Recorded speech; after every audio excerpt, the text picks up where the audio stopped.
Last week we showed you a bunch of the Christmas markets we visited. We even went to the Neuschwanstein Castle, so check the link above to watch last week's video. This week we will be heading to Stifte Melk before going up to Prague. Okay, so we're in this random town in Austria. Really, we're stopping for bathroom break, and we found this really cool looking building that opened in 1089. It looks very baroque and royal, but it's a abbey, so monks should live there.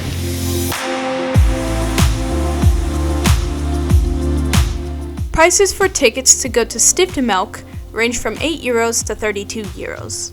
You can choose to have a guided tour or an audio tour, and there are combination tickets as well to see the nearby Schloss Artstetten, Schallerberg and Stifte Göteborg. Stifte Melk is a UNESCO World Heritage Site. The abbey was founded in 1089 by Leopold II, Margrave of Austria, but today's Baroque abbey is from 1702 to 1736. It is a Benedictine abbey that is situated above the town of Melk, overlooking the Danube River. The abbey contains the tomb of Saint Coloman of Stockerau and the remains of several members of the House of Babenberg, Austria's first ruling dynasty. Due to the abbey's popularity in the late 1700s, it was able to escape dissolution under Joseph II of Austria, whilst many other Austrian abbeys were being seized and destroyed. The abbey also survived through the Napoleonic Wars and the period of Anschluss, though the school and a large part of the abbey were confiscated by the Nazi state. Melk Abbey was also a significant place of residence for many notable figures such as Maria Theresa and Mozart. Benedictine monks still live and work in this abbey today. Okay, so there's two separate things we probably visited. Not probably, we did. There's almost like a hotel where Empress Theresa was here. The Emperor was originally Hungary and then became Austria. I might be wrong. And then there's the Emperor of Austria. I don't remember his name, but they stayed here, and many other royals did too. And then there was the giant church that we got to see with massive organ in the back and these gold everywhere and just very beautiful in there. So I do recommend come check this out. Come in the off season during winter time so you don't probably get the crowds that come here in the summertime.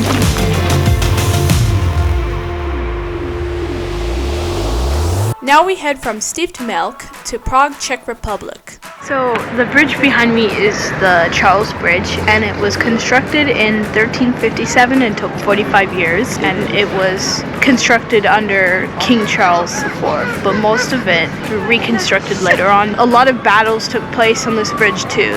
A lot of it is reconstructed because it was severely destroyed in a lot of the events that happened on it.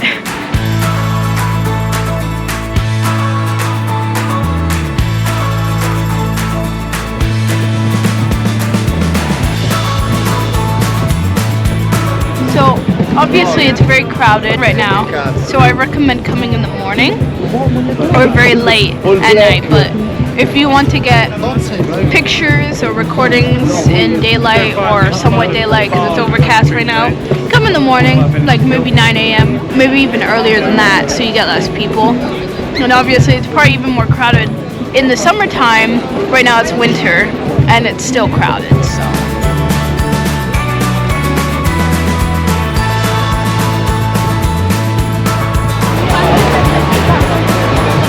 Go in here to warm myself up.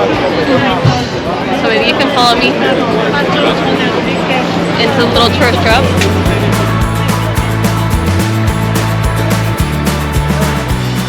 Behind me you can see is the Prague Castle, and it was built in the 9th century. It is seen as the oldest ancient castle in the world according to the Guinness Book of Records. It has been a seat of power for many Bohemian kings, Holy Roman emperors, and presidents of the Czech Republic. I can imagine it would be very beautiful here in the spring to take a nice boat ride out in the water and see the difference of the foliage, because all the dead trees would be nice and green and there'd be flowers blossoming.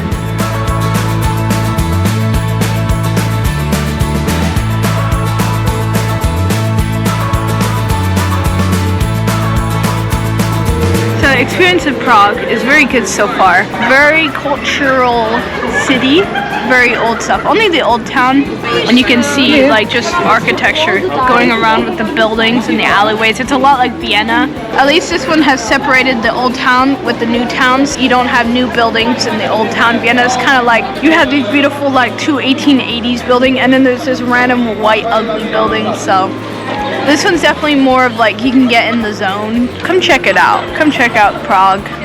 I rate it a great 10 out of 10. Beautiful place. It's time to now navigate the tiny streets in Prague to make it up to the Prague Castle. This castle is big, so make sure you pre-plan your trip.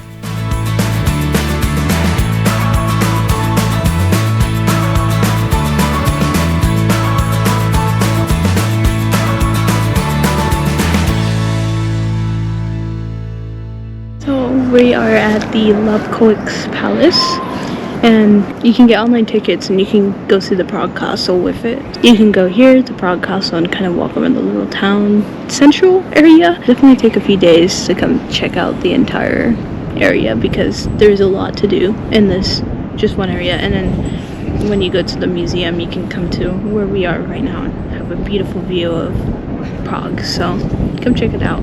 So the Lobkowicz Palace is quite impressive. It's inside the castle, so you kind of have to go all the way back to come and check out the museum, which has artwork, like pottery, guns from the time period of the palace, princesses and kings and queens. They do have a little concert hall here in the back where you can listen to a concert. It's piano. It's a small, like, intimate setting. And the castle's quite huge. We didn't buy tickets for everything that's here, but you could easily spend probably a day or two here.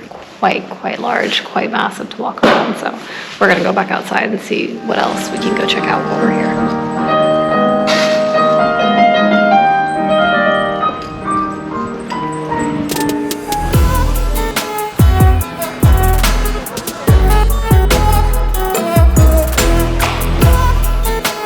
There is no better time to visit Europe than at Christmas time, so we just had to visit some Prague Christmas markets.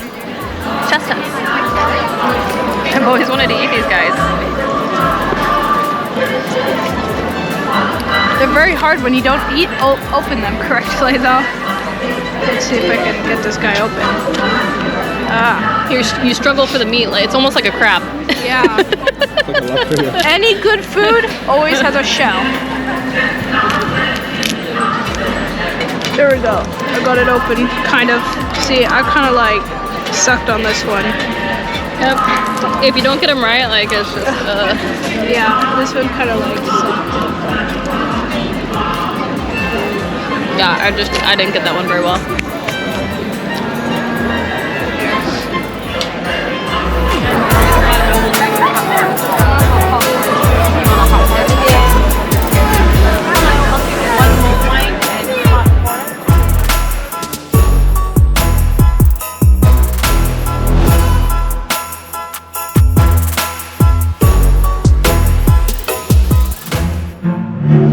Puppets, and we got Mozart right here. We'll show you when we're back at home because I'm not taking him out.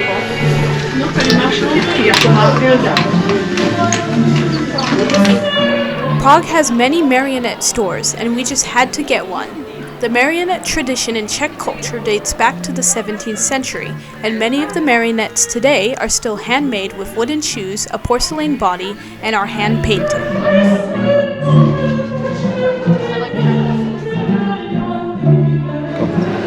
So we're in the Mirror Chapel in the Czech Republic in Prague, and Mozart played here, probably in his older age, 27 maybe, because he died young. Tons of concerts in Prague. You can pretty much get them in churches, at the Czech Philharmonic. There's a lot of them everywhere. We even saw one in a very small area, the Lebrovsky Palace. So you can about 25 to 45 bucks a ticket, euros, USD, depending upon where you're buying it. Check online, but they do sell out pretty quickly, so try to get them a day ahead of time. we're gonna be watching them play a pianist play Chopin's Nocturne in C sharp minor, most likely, and then we'll see the Emperor's Concerto. That one will be cool to see. And Ave Maria And Dvorak. Dvorak's Slavonic Dance number 8.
Thank you for watching our channel, and please subscribe, leave a comment below, and ring the bell for our next video notification. We'll see you next weekend, guys.